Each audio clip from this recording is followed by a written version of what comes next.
ಈಗ ಮೇಲ್ನೋಟಕ್ಕೆ ಆ ವಿಡಿಯೋ ಬಂದ ಹೊತ್ತಿನಲ್ಲಿ ಏನಾಗಿದೆ, ಪ್ರಜ್ವಲ್ ಇಂಥ ಒಂದು ಹೇಸಿಗೆಯ ಕೆಲಸವನ್ನು ಮಾಡಿದ್ದಾರೆ ಅನ್ನುವಂಥ ಒಂದು ಸಾಮಾಜಿಕವಾದ ತಿಳುವಳಿಕೆ ಬಂದಿದೆ. ಆ ತಿಳುವಳಿಕೆಯೇ ಸತ್ಯ ಅಲ್ವಲ್ಲ. ಪ್ರಜ್ವಲ್ ಎಷ್ಟು ಅಪರಾಧಿಯೋ ಕಾನೂನು ಪ್ರಕಾರ ಈ ವಿಡಿಯೋ ಬಿಟ್ಟಂಥ ಈ 4 ಜನರು ಅಷ್ಟೇ ಅಪರಾಧಿಗಳು. 15-20 ದಿನದವಾದರೂ ಕೂಡ ಅವ್ರ ಮೇಲೆ ಆ್ಯಕ್ಷನ್ ತಗೊಳ್ಳದೇ ಇದ್ದಂಥ ಜಡಭರತ ಸರ್ಕಾರ ಈ ವಿಷಯದಲ್ಲಿ ಇಷ್ಟು ತ್ವರಿತಗತಿಯಲ್ಲಿ ಮುಂದಾದದ್ದಕ್ಕೆ ಅಭಿನಂದಿಸ್ತಾ ಅವರು ಕೇಳ್ತಾರೆ, SIT ನೀವು ರಚಿಸಿದ ನಿಮ್ಮ ಆಣತಿಯ ಮೇರೆಗೆ, ನಿಮ್ಮ ನಿರ್ದೇಶನದ ಮೇರೆಗೆ ಮತ್ತೆ ಒಂದು ಸಿದ್ಧಪಡಿಸಿದ ಗುರಿ, ಅದಕ್ಕೆ ತಕ್ಕಾಗಿ ತನಿಖೆಯ ಸಾಗುವಿಕೆಗೆ ಒಳಗಾಗಿದೆ.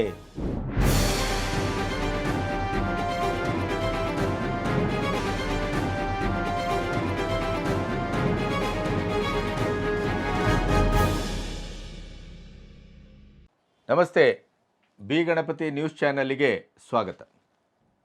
ಈವರೆಗೆ ಸಬ್ಸ್ಕ್ರಿಪ್ಷನನ್ನು ಮಾಡದೇ ಇದ್ದವರು ದಯವಿಟ್ಟು ಸಬ್ಸ್ಕ್ರಿಪ್ಷನನ್ನು ಮಾಡಿ, ಮತ್ತು ನಿಮ್ಮ ಹಿತೈಷಿಗಳಿಗೂ ಸಬ್ಸ್ಕ್ರಿಪ್ಷನನ್ನು ಮಾಡಲಿಕ್ಕೆ ಪ್ರೇರೇಪಣೆಯನ್ನು ನೀಡಿ. ಅದರ ಜೊತೆಗೆ ನಮ್ಮ ಮುಕ್ತ ಪತ್ರಿಕೋದ್ಯಮ, ಸ್ವತಂತ್ರ ಪತ್ರಿಕೋದ್ಯಮ, ಪ್ರಾಮಾಣಿಕ ಪತ್ರಿಕೋದ್ಯಮಕ್ಕೆ ಆರ್ಥಿಕವಾದಂಥ ಬೆಂಗಾವಲಾಗಿ ನಿಲ್ತಾ ಇದ್ದೀರಿ. ಇನ್ನೂ ಹೆಚ್ಚೆಚ್ಚಿನ ಒಂದು ಮುತುವರ್ಜಿಯಿಂದ ನಮ್ಮ ಬೆನ್ನಿಗೆ ನೀವು ನಿಲ್ಲಬೇಕು ಅನ್ನುವ ಕಳಕಳಿ ನನ್ನದು. ನಿನ್ನೆ ಸಂಜೆ ದೇವರಾಜೇಗೌಡ ಅವರ ಪ್ರೆಸ್ ಮೀಟಿನ ನಂತರ ಜನತಾ ದಳದ JDSನ 2-3 ದಿಢೀರ್ ಪತ್ರಿಕಾಗೋಷ್ಠಿಗಳು ಇವತ್ತು ನಡೆದಿದ್ದಾವೆ.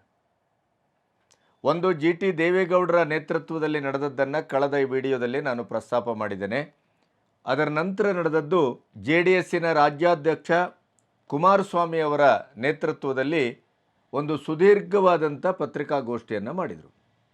ಅವರು ಹಲವು 10 ದಾಖಲೆಗಳನ್ನು ಇಟ್ಟುಕೊಂಡು SITಯ ಇಡೀ ತನಿಖೆ ಯಾವ ರೀತಿ ಹಳ್ಳ ಹಿಡಿತಾ ಇದೆ, ಹಳಿ ತಪ್ತಾ ಇದೆ, ಆ ತನಿಖೆ ಅನ್ನೋದು ಕೇವಲ ರಾಜ್ಯ ಸರ್ಕಾರದ ಒಂದು ನಿಗದಿತವಾದಂಥ ಒಂದು ರಾಜಕೀಯ ಷಡ್ಯಂತ್ರದ ಗುರಿ ಮುಟ್ಟುವುದಕ್ಕಾಗಿ, ಅದರಲ್ಲೂ ಮುಖ್ಯವಾಗಿ ಇವತ್ತು ನಡೀತಾ ಇರುವ ಮತದಾನವನ್ನು ದೃಷ್ಟಿಯಲ್ಲಿಟ್ಟುಕೊಂಡು ತನಿಖೆಯನ್ನು ಗೌಪ್ಯವಾಗಿ ಮಾಡಬೇಕು, ತನಿಖೆಯ ಬಹಳ ದೊಡ್ಡ ಗುಣ ಮತ್ತು ಅದರ ಶಾಸ್ತ್ರಾನುಸಂಧಾನವೇ ಅದರ ಗೌಪ್ಯತೆಯನ್ನು ಕಾಪಾಡೋದು, ಅದನ್ನು ಕಾಪಾಡತಕ್ಕದ್ದು ಅಂತೇಳಿ ಸುಪ್ರೀಂ ಕೋರ್ಟಿನ ಆರ್ಡರ್ ಇದ್ದಾಗಲೂ ಕೂಡ ಪ್ರತಿಯೊಂದನ್ನು ಪಬ್ಲಿಕ್ಕಿಗೆ ಹಂಚುತ್ತಾ ಇರುವಂಥ ರಾಜ್ಯ ಸರ್ಕಾರದ ಒಟ್ಟು ನಡವಳಿಕೆಯನ್ನು, SITಯ ಅಧಿಕಾರಿಗಳ ಒಟ್ಟು ತನಿಖೆಯನ್ನು ಬಹಳ ಕಟುವಾಗಿ ಕುಮಾರಸ್ವಾಮಿ ಅವರು ಪ್ರಶ್ನಿಸ್ತಾ ಹೋಗಿದ್ದಾರೆ. ಹಾಗಾಗಿ ನಾನು ನಿಮ್ಮೆದುರು ಈಗ ಕೂತು ಅದರ ಬಗ್ಗೆ ಒಂದು ಚರ್ಚೆ ಮಾಡುವಂಥ ಸಂದರ್ಭಕ್ಕೆ ಮುಂದಾದದ್ದು ಯಾಕೆ ಅಂತಂದರೆ, ಬಹಳ ತರ್ಕಬದ್ಧವಾಗಿ ಮತ್ತು ಕಾನೂನಾತ್ಮಕವಾಗಿ, ಅದರ ಜೊತೆಗೇ ಅವರು ಇಟ್ಟಂಥ ಪ್ರಶ್ನೆಗಳು ಮತ್ತು ಅವರು ಕೊಟ್ಟಂಥ ದಾಖಲೆಗಳು ಅದು ರಾಜ್ಯ ಸರ್ಕಾರವನ್ನು ಬಹಳ ಮುಜುಗರಕ್ಕೆ ಒಳಪಡಿಸುವಂಥದ್ದು, ಮತ್ತು ಆ ಪ್ರಶ್ನೆಗೆ ರಾಜ್ಯ ಸರ್ಕಾರ ಉತ್ತರಿಸಲೇಬೇಕಾದಂಥ ಅನಿವಾರ್ಯತೆಯನ್ನು ಕೂಡ ಅದು ಜನರ ಎದುರು ತಂದು ನಿಲ್ಲಿಸಿದೆ. ಹಾಗಾಗಿ ಕುಮಾರಸ್ವಾಮಿ ಅವರ ಈ ದಿಢೀರ್ ಪತ್ರಿಕಾಗೋಷ್ಠಿ ಏನಿದೆ ಅದು ಬಹಳ ಬಹಳ ಮುಖ್ಯವಾದದ್ದು. ಆ ಪತ್ರಿಕಾಗೋಷ್ಠಿಯಲ್ಲಿ ಅವರು ಎತ್ತಿದ ಪಾಯಿಂಟ್ ಹೇಗಿತ್ತು ಅನ್ನೋದನ್ನು ನಿಮ್ಮೆದುರು ಇಡ್ತಾ ಹೋಗ್ತಾನೆ. ಯಾಕೆಂತಂದರೆ ಇದನ್ನೇ ನಾವು ನಿರಂತರವಾಗಿ ಪ್ರಜ್ವಲ್ ಪ್ರಕರಣದ ಒಂದು ಕಾರಣಕ್ಕಾಗಿ ಅದರ ನೆಲೆಯಲ್ಲಿ ಪ್ರಶ್ನಿಸ್ತಾನೇ ಬಂದಿದ್ದೇವೆ. ಮತ್ತು ಬೆಳಗಿನ ವಿಡಿಯೋವನ್ನು ನೋಡಿ ಯಾರೋ ಒಬ್ಬರು ಕಮೆಂಟ್ ಮಾಡಿದರು, ನೀವು ಪ್ರಜ್ವಲ್ ರೇವಣ್ಣನವರ ರಕ್ಷಿಸಲಿಕ್ಕೆ ಹೊರಡ್ತಾ ಇದ್ದೀರಿ ಅಂತ. ನೋ, ಬಹುಶಃ ಕುಮಾರಸ್ವಾಮಿ ಅವರು ಹೇಳಿದ್ದು ನಾವು ಹೇಳ್ತಾ ಇರೋದು ಒಂದೇ. ಏನು ಅಂತಂದರೆ, ಪ್ರಜ್ವಲ್ ರೇವಣ್ಣ ಅಂತಲ್ಲ, ಯಾರೇ ಆದರೂ ಇಂಥ ಒಂದು ಹೇಸಿಗೆಯ, ಅನಾಚಾರದ, ಅತ್ಯಾಚಾರದ, ಅಮಾನುಷವಾದ, ಮನುಷ್ಯ ಕುಲ ನಾಚುವಂಥ ಕೆಲಸವನ್ನು ಮಾಡಿದ್ದಾರೋ ಅವರಿಗೆ ಕಠಿಣವಾದ ಶಿಕ್ಷೆ ಆಗತಕ್ಕದ್ದು. ಆದರೆ ಆ ಶಿಕ್ಷೆ ಆಗಬೇಕು ಅಂತಾದರೆ ತನಿಖೆಯ ಸರಿಯಾದ ರೀತಿಯಲ್ಲಿ ಸಾಗಬೇಕಲ್ಲ, ತನಿಖೆಯ ಮಾಡುವ ರೀತಿ ಪ್ರಾಮಾಣಿಕ ಅಂತ ಅನ್ನಿಸ್ಬೇಕಲ್ಲ, ಅದು ಪ್ರಾಂಜಲವಾಗಿದೆ ಅಂತ ಅನ್ನಿಸ್ಬೇಕಲ್ಲ. ಹಾಗಾಗಿ ತನಿಖೆಯ ರೀತಿ ನೀತಿಗಳನ್ನು ಪ್ರಶ್ನಿಸ್ತಾ ಇದ್ದೇವೆ ಹೊರತು ಪ್ರಜ್ವಲ್ಲನ ಆ ವಿಡಿಯೋ ಅಥವಾ ಪ್ರಜ್ವಲ್ ಮಾಡಿದ್ದು ತಪ್ಪು ಅಲ್ಲ, ಅದು ತಪ್ಪು ಹೊರಿಸಲಾಗ್ತಾ ಇದೆ, ಅದು ರಾಜಕೀಯ ಪ್ರೇರಿತ, ನೋ, ಆ ಥರದ ವ್ಯಾಖ್ಯಾನವೇ ಅಲ್ಲ. ಈಗ ಪ್ರಜ್ವಲ್ ಆ ವಿಡಿಯೋದಲ್ಲಿ ಇದ್ದದ್ದು ಹೌದೋ ಅಲ್ಲವೋ ಅದು ತನಿಖೆ ಆಗಬೇಕು. ವಿಧಿವಿಜ್ಞಾನ ಇಲಾಖೆ ಅದನ್ನು ಹೇಳಬೇಕು. ಆಮೇಲೆ ಸಂತ್ರಸ್ತರು ಕೊಟ್ಟ ಹೇಳಿಕೆ, ಸಂತ್ರಸ್ತರ ಒಂದು ಅಂಬೋಣ, ಸಂತ್ರಸ್ತರ ಸುತ್ತಮುತ್ತ ನಡೆಯುವ ತನಿಖೆ ಅದು ಎಷ್ಟು ಪ್ರಾಮಾಣಿಕವಾದದ್ದು ಮತ್ತು ಪ್ರಜ್ವಲ್ನಿಂದನೇ ಎಷ್ಟು ಮಟ್ಟಿಗೆ ನಡೆದಿದೆ ಅನ್ನೋದು ಅದು ಸಾಬೀತಾಗಬೇಕು. ಈಗ ಮೇಲ್ನೋಟಕ್ಕೆ ಆ ವಿಡಿಯೋ ಬಂದ ಹೊತ್ತಿನಲ್ಲಿ ಏನಾಗಿದೆ, ಪ್ರಜ್ವಲ್ ಇಂಥ ಒಂದು ಹೇಸಿಗೆಯ ಕೆಲಸವನ್ನು ಮಾಡಿದ್ದಾರೆ ಅನ್ನುವಂಥ ಒಂದು ಸಾಮಾಜಿಕವಾದ ತಿಳುವಳಿಕೆ ಬಂದಿದೆ. ಆ ತಿಳುವಳಿಕೆಯೇ ಸತ್ಯ ಅಲ್ವಲ್ಲ, ಆ ತಿಳುವಳಿಕೆ ಎಷ್ಟು ಸತ್ಯ ಅನ್ನೋದನ್ನು ಕೋರ್ಟ್ ಆಫ್ ಲಾ, ಕಾನೂನು, ಇಂಡಿಯನ್ ಪಿನಲ್ ಕೋಡ್ ಅದು ಈಗ ಸ್ಪಷ್ಟಪಡಿಸಬೇಕಾದ ಅಗತ್ಯ ಇದೆ. ಒಮ್ಮೆ ಈಗ ವಿಡಿಯೋ ಬಂದಿದೆ, ವಿಡಿಯೋ ಹರಿಬಿಡಲಾಗಿದೆ, ಅದು ಪ್ರಜ್ವಲ್ ವಿಡಿಯೋ, ಪ್ರಜ್ವಲ್ 2900 ಚಿಲ್ಲರೆ ಹೆಣ್ಣುಮಕ್ಕಳೊಟ್ಟಿಗೆ ಅತ್ಯಾಚಾರ ಮಾಡಿದ್ದಾರೆ ಅಥವಾ ಅನಾಚಾರ ಮಾಡಿದ್ದಾರೆ, ಲೈಂಗಿಕ ಕಿರುಕುಳವನ್ನು ಕೊಟ್ಟಿದ್ದಾರೆ ಅನ್ನೋದು ಇವತ್ತೇನು ಒಂದು ಸಾಮೂಹಿಕವಾದಂಥ ಒಂದು ಅಭಿಪ್ರಾಯ ಇದೆ, ಆ ಅಭಿಪ್ರಾಯವೇ ಸತ್ಯ ಮತ್ತು ಅಂತಿಮ ಅದೇ ತೀರ್ಪು ಅಂತ ಆದರೆ SIT ಅಗತ್ಯ ಇಲ್ಲ, ಕೋರ್ಟ್ ಅಗತ್ಯ ಇಲ್ಲ, ಪೊಲೀಸರ ಅಗತ್ಯ ಇಲ್ಲ, ತನಿಖೆ ಅಗತ್ಯ ಇಲ್ಲ, ವಿಜ್ಞಾನ ಇಲಾಖೆ ಅಗತ್ಯವೂ ಇಲ್ಲ. ಆದರೆ ಯಾವುದೇ ಆರೋಪವು ಕೂಡ ಅಪರಾಧಿ ಅಂತ ಪ್ರೂವ್ ಆಗಬೇಕಾದ್ರೆ, ಸತ್ಯ ಅಂತ ಅದು ನಿಕ್ಕಿ ಆಗಬೇಕಾದ್ರೆ ಅದಕ್ಕೆ ನಮ್ಮ ಭಾರತೀಯ ಇಂಡಿಯನ್ ಪಿನಲ್ ಕೋಡ್ ಪ್ರಕಾರ, ಭಾರತೀಯ ಕಾನೂನಿನ ಚೌಕಟ್ಟಿನಲ್ಲಿ, ಕೋರ್ಟ್ ಆಫ್ ಲಾದಲ್ಲಿ ಅದರದೇ ಆದಂಥ ಒಂದು ಧಾಟಿಯ ತನಿಖೆ ಇದೆ. ಅದನ್ನು ವಿಶೇಷವಾದ SIT ತಂಡ ಇವತ್ತು ಮಾಡಬೇಕು. ಆಮೇಲೆ ಅದು ತನ್ನ ರಿಪೋರ್ಟನ್ನು ಕೋರ್ಟಿಗೆ ಅದನ್ನು ಅರ್ಪಿಸಬೇಕು, ಪ್ರೊಡ್ಯೂಸ್ ಮಾಡಬೇಕು. ಆಮೇಲೆ ಕೋರ್ಟಲ್ಲಿ ಅದರ ವಾದ ವಿವಾದಗಳು ನಡೆಯಬೇಕು, ಅಂತಿಮವಾಗಿ ತೀರ್ಪು ಹೊರಬರಬೇಕು. ಇದು ನೆಲೆ. ಹಾಗಾಗಿ ಕುಮಾರಸ್ವಾಮಿ ಅವರು ಹೇಳಿದ್ದೇನು, ಪ್ರಜ್ವಲ್ ರೇವಣ್ಣನ ಪರವಾಗಿ ವಾದಿಸುವ, ಕಾಪಾಡುವ, ರಕ್ಷಿಸುವ, ಅವರು ನಮ್ಮ ಕುಟುಂಬದವರೋ ಸಂಬಂಧಿಯೋ, ನೋ, ಆ ಪ್ರಶ್ನೆಯೇ ಇಲ್ಲ. ಅವರು ತಪ್ಪು ಮಾಡಿದ್ದಾರೆ ಅಂತ ಅಂದರೆ ಅದು ತಪ್ಪು ಸಾಬೀತಾಗಬೇಕು, ಪ್ರಾಮಾಣಿಕವಾಗಿ ತನಿಖೆ ಆಗಬೇಕು, ಇದ್ರ ಒಳಗಡೆ ಇರುವಂಥ ಎಲ್ಲ ಕ್ರಿಮಿಗಳು ಹೊರಗೆ ಬರಬೇಕು, ಜನರ ಎದುರು ಬೆತ್ತಲಾಗಬೇಕು, ಅವರಿಗೆ ಕಠಿಣವಾದ ಶಿಕ್ಷೆ ಆಗಬೇಕು.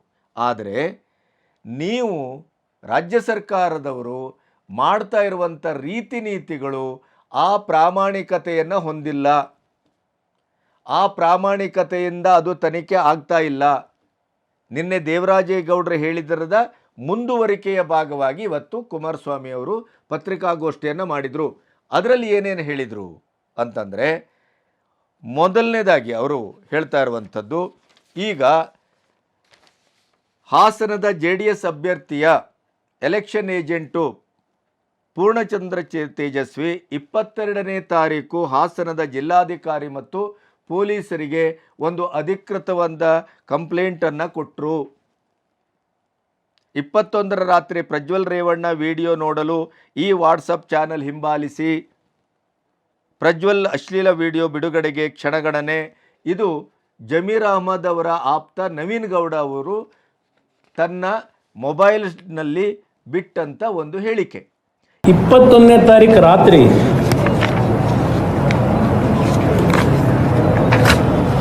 ಪ್ರಜ್ವಲ್ ರೇವಣ್ಣ ವಿಡಿಯೋ ನೋಡಲು ಈ ವಾಟ್ಸಪ್ ಚಾನಲನ್ನು ಹಿಂಬಾಲಿಸಿ. 21ನೇ ತಾರೀಕು ರಾತ್ರಿ 8 ಗಂಟೆಗೆ ಬಹುಶಃ ಪ್ರಜ್ವಲ್ ಅಶ್ಲೀಲ ವಿಡಿಯೋ ಬಿಡುಗಡೆಗೆ ಕ್ಷಣಗಣನೆ. ನಾನು ಮೊದಲನೇದಾಗಿ ಸ್ಪಷ್ಟವಾಗಿ ಹೇಳಿದ್ದೇನೆ, ರಾಜ್ಯದಲ್ಲಿ ಇಂಥ ಒಂದು ಕೆಟ್ಟ ಬೆಳವಣಿಗೆ ಆಗಿರ್ತಕ್ಕಂಥದ್ದು ನೋವು ತಂದಿದೆ ಅಂತಕ್ಕಂಥದ್ದು. ಈ ಒಂದು ಅಶ್ಲೀಲ ಪ್ರಕರಣದ ಬಗ್ಗೆ ನಾನು ಯಾವುದೇ ಕಾರಣಕ್ಕೂ ಯಾವುದೇ ವ್ಯಕ್ತಿ, ನಮ್ಮ ಸಂಬಂಧಿಕರಿರಲಿ, ಯಾರನ್ನೂ ನಾನು ರಕ್ಷಣೆ ಕೊಡ್ತಕ್ಕಂಥವನಲ್ಲ. ಇದನ್ನು ಆಧರಿಸಿ ಪೂರ್ಣಚಂದ್ರ ತೇಜಸ್ವಿ ಅಭ್ಯರ್ಥಿಯ ಪೋಲಿಂಗ್ ಏಜೆಂಟ್, ಪೊಲೀಸ್ ಅಧೀಕ್ಷಕರು ಮತ್ತು ಜಿಲ್ಲಾಧಿಕಾರಿಗಳಿಗೆ ಒಂದು ಕಂಪ್ಲೇಂಟನ್ನು 22ನೇ ತಾರೀಕು ಕೊಡ್ತಾರೆ. ನವೀನ್ ಗೌಡ, ಕಾರ್ತಿಕ್ ಗೌಡ, ಚೇತನ್, ಪುಟ್ಟಿ ಅಲಿಯಾಸ್ ಪುಟ್ಟರಾಜು, ಈ 4 ಜನರ ಮೇಲೆ ಅವರು ಏನು ಕಂಪ್ಲೇಂಟ್ ಕೊಟ್ಟಿದ್ದಾರೆ, ಈ ಕಂಪ್ಲೇಂಟು 15 ದಿನಗಳಾದವು ಇವತ್ತಿಗೆ. ಅದರ ಜೊತೆಗೆ ಈ ಕಂಪ್ಲೇಂಟಿಗೆ ಚುನಾವಣಾ ಅಧಿಕಾರಿ ನಾಗರಾಜ್ ಅವರು 26/4/2024 ಹಿಂಬರವನ್ನು ಕೊಟ್ಟಿದ್ದಾರೆ. ಈ 15 ದಿನ ಆದರೂ ಕೂಡ ಇವರ ಮೇಲೆ ಅಧಿಕೃತವಾಗಿ ಯಾವುದೇ ರೀತಿಯ ಕಾನೂನು ಕ್ರಮವನ್ನು ಏಕೆ ತೆಗೆದುಕೊಂಡಿಲ್ಲ? ಯಾಕೆ ಅಂತಂದರೆ, ಪ್ರಜ್ವಲ್ ರೇವಣ್ಣ ಲೈಂಗಿಕ ಕಿರುಕುಳ ಕೊಟ್ಟದ್ದು ಎಷ್ಟು ಸತ್ಯವೋ, ಅದನ್ನು ಚಿತ್ರೀಕರಿಸಿದ್ದು ಎಷ್ಟು ಸತ್ಯವೋ, ಅದು ಎಷ್ಟರ ಮಟ್ಟಿಗೆ ಅಪರಾಧವೋ ಕಾನೂನು ಪ್ರಕಾರ, ಇಂಥ ಅಶ್ಲೀಲ ವಿಡಿಯೋಗಳನ್ನು ಬಿಡುಗಡೆ ಮಾಡುವ ಮೊದಲು ಪ್ರೋಮೋ ಹಾಕುವುದಾಗಲಿ, ಆ ಮೂಲಕ ಬಿಡುಗಡೆ ಮಾಡುವುದಾಗಲಿ, ಅದರಲ್ಲೂ ಯಾವ ಹೆಣ್ಣುಮಕ್ಕಳ ಮುಖವನ್ನು ಬ್ಲರ್ ಮಾಡಿಲ್ಲ, ಯಾವ ಹೆಣ್ಣುಮಕ್ಕಳ ಮುಖವನ್ನು ನೇರವಾಗಿ ತೋರಿಸುವಾಗೆ ಇಲ್ಲ ಕಾನೂನು ಪ್ರಕಾರ. ಮತ್ತು ಮಾನವೀಯತೆ ನೆಲೆಯಲ್ಲಿ, ಸಾಮಾಜಿಕವಾದ ನೆಲೆಯಲ್ಲಿ, ಯಾಕೆಂತಂದರೆ ಅವರು ಮೊದಲೇ ಸಂತ್ರಸ್ತರು, ಆಮೇಲೆ ಅವರಿಗೆ ಸಾಮಾಜಿಕವಾದಂಥ ಒಂದು ಬಹಿಷ್ಕೃತವಾದಂಥ ದೃಷ್ಟಿಯ ಅವಮಾನಕಾರಕವಾದಂಥ ಸನ್ನಿವೇಶದ ಮತ್ತು ಶೀಲಗೆಟ್ಟವರು ಅನ್ನುವ ರೀತಿಯ ಒಂದು ಮೂದಲಿಕೆಯನ್ನು ಎದುರಿಸಬೇಕಾಗತ್ತೆ. ಬದುಕು ಬಹಳ ದಾರುಣ ಆಗುತ್ತೆ. ಆ ಕಾರಣಕ್ಕಾಗಿ ಅವರ ಮುಖವನ್ನು ಬ್ಲರ್ ಮಾಡಬೇಕು. ಆದರೆ ಈ ವಿಡಿಯೋ ಬಿಟ್ಟಂಥ ಭೂಪರು ಮುಖವನ್ನು ಬ್ಲರ್ ಮಾಡಿಲ್ಲ, ನೇರ ಬಿಟ್ಟಿದ್ದಾರೆ. ಆದ್ದರಿಂದ ಈ ಪೋಲಿಂಗ್ ಏಜೆಂಟ್, JDSನ ಪೋಲಿಂಗ್ ಏಜೆಂಟ್ ಹಾಸನದ ಪೂರ್ಣಚಂದ್ರ ತೇಜಸ್ವಿ 22ನೇ ತಾರೀಕು ಇವರ ಮೇಲೆ ಕಂಪ್ಲೇಂಟನ್ನು ಕೊಟ್ಟಿದ್ದಾರೆ. ಆದರೆ ಪ್ರಜ್ವಲ್ ಎಷ್ಟು ಅಪರಾಧಿಯೋ ಕಾನೂನು ಪ್ರಕಾರ ಈ ವಿಡಿಯೋ ಬಿಟ್ಟಂಥ ಈ 4 ಜನರು ಅಷ್ಟೇ ಅಪರಾಧಿಗಳು. ಅವರ ಮೇಲೂ FIR ಆಗಬೇಕು, ಅವ್ರ ಮೇಲೂ ತನಿಖೆ ಆಗಬೇಕು, ಅವ್ರಿಗೂ ಶಿಕ್ಷೆ ಆಗಬೇಕು. ಅದು ಯಾಕಾಗಿಲ್ಲ? 15 ದಿನ ಆದರೂ ಕೂಡ ಯಾಕೆ ಇವರನ್ನು ಮಾತಾಡಿಸಿಲ್ಲ ಅನ್ನೋದು ನಂಬರ್ 1 ಕುಮಾರಸ್ವಾಮಿಯ ಆರೋಪ. ಇನ್ನೊಂದು, ಹಾಸನದಾದ್ಯಂತ 26ನೇ ತಾರೀಕು ಏನು ಮತದಾನ ಇದೆ, ಅದರ ಪೂರ್ವದಲ್ಲಿ 21ರಿಂದ 26 ಮಧ್ಯೆ 25,000ಕ್ಕೂ ಹೆಚ್ಚು ಪೆನ್ ಡ್ರೈವ್ ಹಂಚಿಕೆ ಆಗಿದೆ. ಪೆನ್ ಡ್ರೈವ್ ಕೊಟ್ಟವರಿಗೂ ಕೋಟಿ, ಪೆನ್ ಡ್ರೈವನ್ನು ತಗೊಂಡವರಿಗೂ ಕೋಟಿ ಅಂತ ಅಲ್ಲಿಯ ಪತ್ರಿಕೆಯೊಂದು ವರದಿ ಮಾಡೋದನ್ನು ಅವರು ಹೇಳಿದ್ದಾರೆ. ಹಾಗಾದರೆ ಈ 25,000 ಏನು ಪೆನ್ ಡ್ರೈವ್ ಇದೆ, ಆ ಪೆನ್ ಡ್ರೈವನ್ನು ಇಷ್ಟು ಮಟ್ಟದಲ್ಲಿ ಬಲ್ಕಾಗಿ ಓವರ್ನೈಟು ಹಂಚಲಿಕ್ಕೆ ಸಾಧ್ಯ ಆಗತ್ತೆ ಅಂತ ಆದರೆ ಇದು ಯಾವುದಾದ್ರೂ ಒಬ್ಬ ವ್ಯಕ್ತಿಯಿಂದ ಸಾಧ್ಯವೇ ಅಥವಾ ಒಂದು ಸಂಸ್ಥೆ ಅಥವಾ ಸರ್ಕಾರದಿಂದ ಮಾತ್ರ ಸಾಧ್ಯವೇ ಅನ್ನುವ ಪ್ರಶ್ನೆಯನ್ನು ಇವರಿಟ್ಟಿದ್ದಾರೆ. ಇಷ್ಟು ಜನರ ಮೇಲೆ ಕಂಪ್ಲೇಂಟ್ ಕೊಟ್ಟರು, ಯಾಕೆ ನೀವು ಇಲ್ಲಿವರೆಗೆ ತನಿಖೆ ಮಾಡಿಲ್ಲ ಅಂತ ಒಂದು. ಅದರ ಜೊತೆಗೆ ಇನ್ನೊಂದು ಹೇಳ್ತಾರೆ, ತನಿಖೆ ಗೌಪ್ಯವಾಗಿ ನಡೆಯಬೇಕು, ಅದು ಯಾವುದೇ ಪಬ್ಲಿಸಿಟಿಗೆ ಒಳಗಾಗಕೂಡದು. ಇದು ಸುಪ್ರೀಂ ಕೋರ್ಟ್ ಆರ್ಡ್ರು. ಇದರ ಮೇಲೆ ಹನುಮಂತರಾಯಪ್ಪ ಅನ್ನುವರು ಒಂದು ಪತ್ರಿಕಾ ಲೇಖನವನ್ನು ಮಾಡಿದ್ದಾರೆ, ಹಿರಿಯ ವಕೀಲರು ಅಂತ ಕುಮಾರಸ್ವಾಮಿ ಅಲ್ಲಿ ಹೇಳ್ತಾ ಇದ್ರು. ಅಂದರೆ ಯಾವ್ಯಾವ ಸೆಕ್ಷನ್ನಲ್ಲಿ ಏನೇನು ಅಪರಾಧ ಅದು, ಆ ತನಿಖೆಯನ್ನು ಕೂಡ ಬಹಿರಂಗಪಡಿಸೋದು. ಅದಕ್ಕೆ ಕುಮಾರಸ್ವಾಮಿ ಅವರು ಕೇಳ್ತಾರೆ, ಹೆಣ್ಮಕ್ಕಳ ಮಾನಹರಣ ಆಗಿದೆ ಅಂತೀರಿ, ಮಾನ ಹೋಗಿದೆ ಅಂತ ಹೇಳ್ತೀರಿ, ಹೆಣ್ಣುಮಕ್ಕಳ ಮಾನವನ್ನು ಕಾಪಾಡಲಿಕ್ಕೆ ಹೊರಟಿದ್ದೇವೆ ಅಂತ ಹೇಳ್ತೀರಿ, ಆದರೆ ನೀವು ಮುಖವನ್ನು ಬ್ಲರ್ ಮಾಡದೇ ಇದ್ದಂಥ ವಿಡಿಯೋವನ್ನು ಬಿಡಲಾಗಿದೆ. ಈ 4 ಜನಕ್ಕೇನು ಕಂಪ್ಲೇಂಟ್ ಆಗಿದೆ, ಇವರು ಕಾಂಗ್ರೆಸ್ಸಿನೊಟ್ಟಿಗೆ ಸಂಪರ್ಕ ಇದ್ದವರು ಅನ್ನೋದಕ್ಕೆ ನಾವು ಬೇಕಾದಷ್ಟು ಸಾಕ್ಷ್ಯವನ್ನು ಕೊಡ್ತೇವೆ.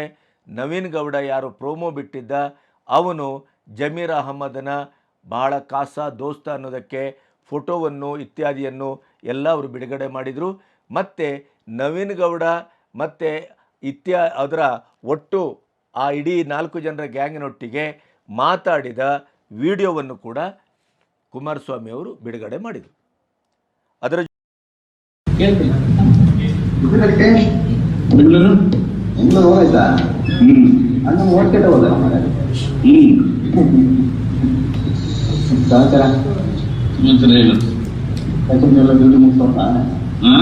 ಎಲೆಕ್ಷನ್ ಡ್ಯೂಟಿ ಮುಗಿಸಿ ಹೋದ, ಎಲೆಕ್ಷನ್ ಡ್ಯೂಟಿ ಮುಗಿಸಿ ಪ್ರಜ್ವಲ್ ಹಚ್ಚಿ ಹೋದೆ. ಸಮಾಚಾರಗಳ ನೀವು ಕೇಸ್ ಮಾಡೋದ್ರೆ ಸಮಾಚಾರ ತನಿಖೆ ಕರೀತಾರೆ ಹೋಗ್ಬೇಕು. ಹಾಸನಲ್ಲೇ ಬೆಂಗಳೂರು ಅಲ್ಲಿ ಕೇಸ್ ಆಗಲ್ಲ ಅಷ್ಟರಲ್ಲಿ ಇವರು SIT ಟೀಮ್ ಈಗ ಫಾರ್ಮ್ ಮಾಡಿದ್ದಾರೆ ಅವ್ರ ಎನ್ಕ್ವೈರಿ ಕೇಳ್ತಾರೆ ನಿಮಗೆ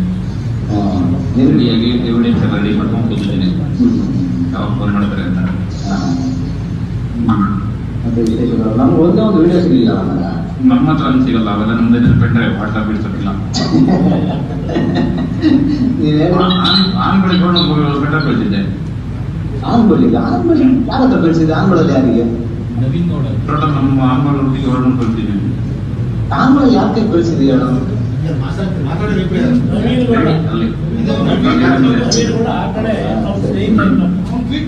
ಜೊತೆಗೆ ಅವ್ರು ಇನ್ನೊಂದು ಹೇಳ್ತಾರೆ, ಈ ಪ್ರಕರಣದನ್ನ ಹಿಂದೆ ಒಂದು ಊಹಿಸಬಹುದಾದಂಥ ಒಂದು ಸತ್ಯ ಇದೆ. ಏನದು?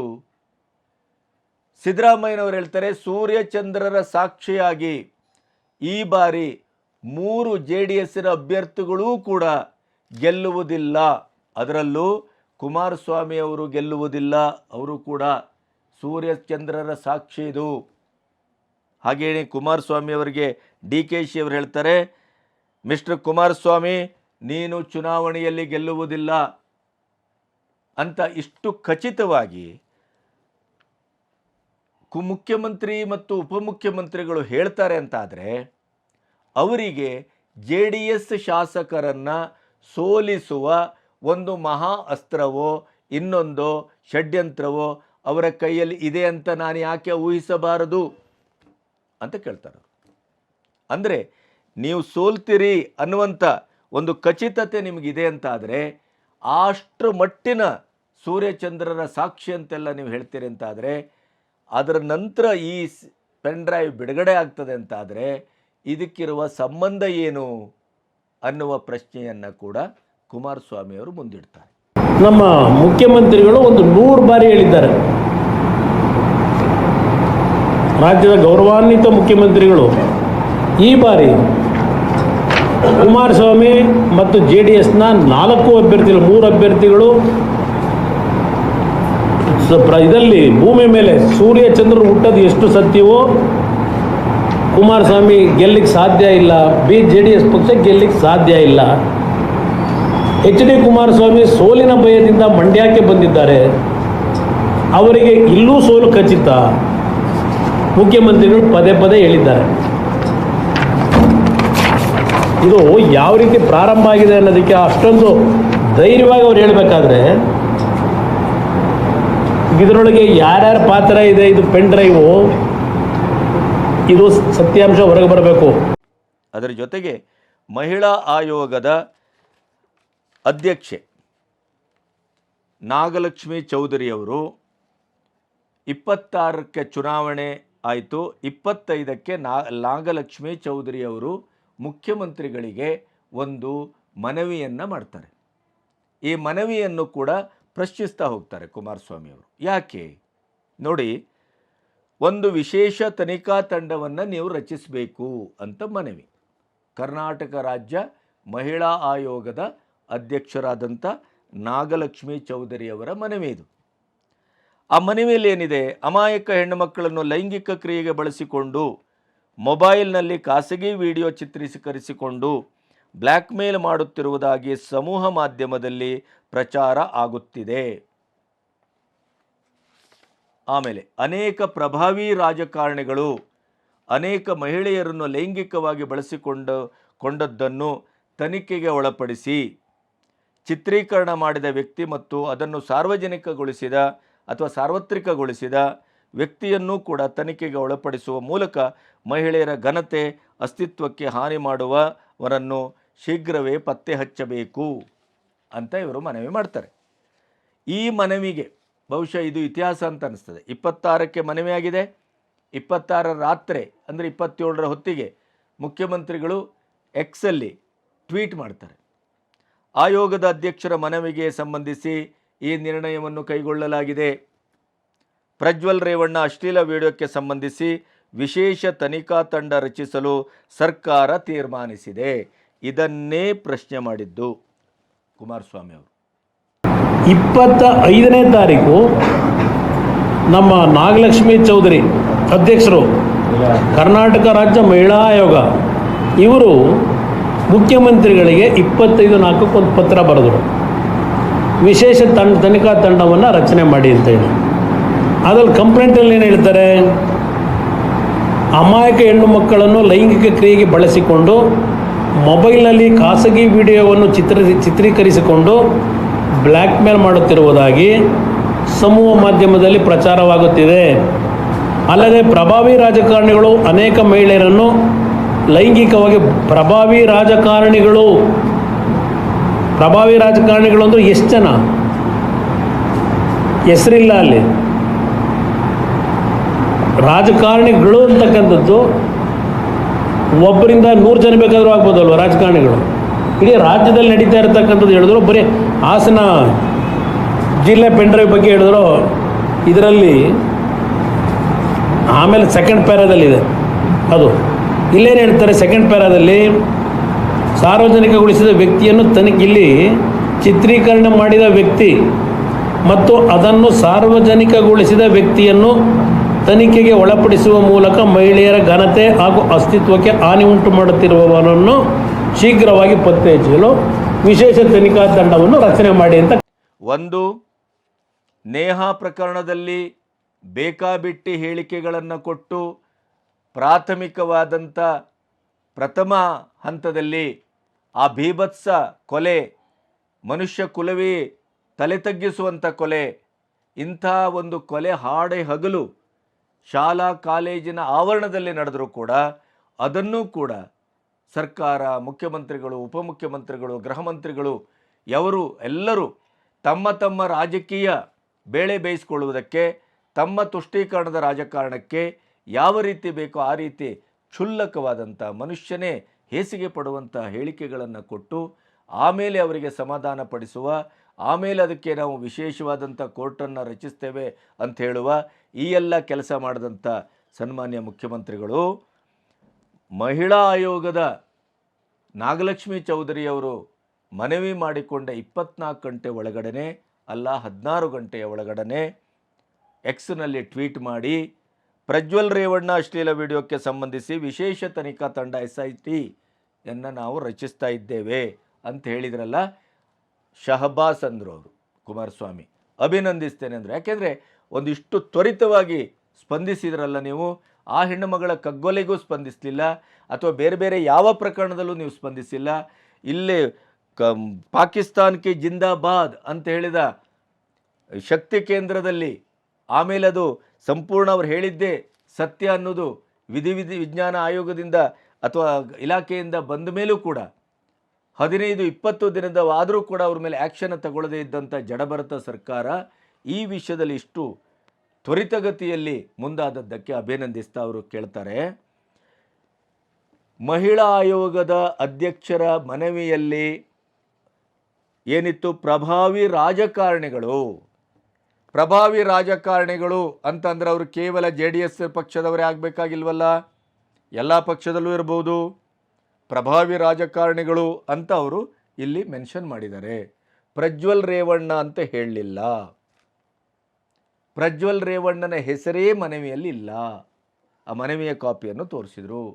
ಹಾಗಾಗಿ ಅವರ ಹೆಸರೇ ಮೆನ್ಷನ್ ಆಗದೇ ಇದ್ದರೂ ಕೂಡ ಪ್ರಜ್ವಲ್ ರೇವಣ್ಣ ಅಶ್ಲೀಲ ವಿಡಿಯೋಕ್ಕೆ ಸಂಬಂಧಿಸಿ ಅಂತ ಅಷ್ಟು ತ್ವರಿತವಾಗಿ ಖಚಿತವಾಗಿ ಹೇಗೆ ಮುಖ್ಯಮಂತ್ರಿಗಳು ಮೆನ್ಷನ್ ಮಾಡಿದರು ಅನ್ನುವ ಪ್ರಶ್ನೆಯನ್ನು ಅವರು ಎತ್ತಿದರು. ಅದು ಬಹಳ ಕರೆಕ್ಟ್ ಆದದ್ದು ಅಂತ ಅನ್ನಿಸ್ತದೆ ನನಗೆ. ಯಾಕೆಂತಂದರೆ ನೀವು ಹೇಗೆ ಪ್ರಜ್ವಲ್ ರೇವಣ್ಣನ ಹೆಸರು ತಂದ್ರಿ, ಆಯೋಗದ ಅಧ್ಯಕ್ಷರು ತರದೇ ಇದ್ದಾಗ ನೀವು ಯಾಕೆ ತಂದ್ರಿ ಅನ್ನುವ ಪ್ರಶ್ನೆಯನ್ನು ಮೂಲಭೂತವಾಗಿ ಅವರು ಎತ್ತುತ್ತಾರೆ. ಆಮೇಲೆ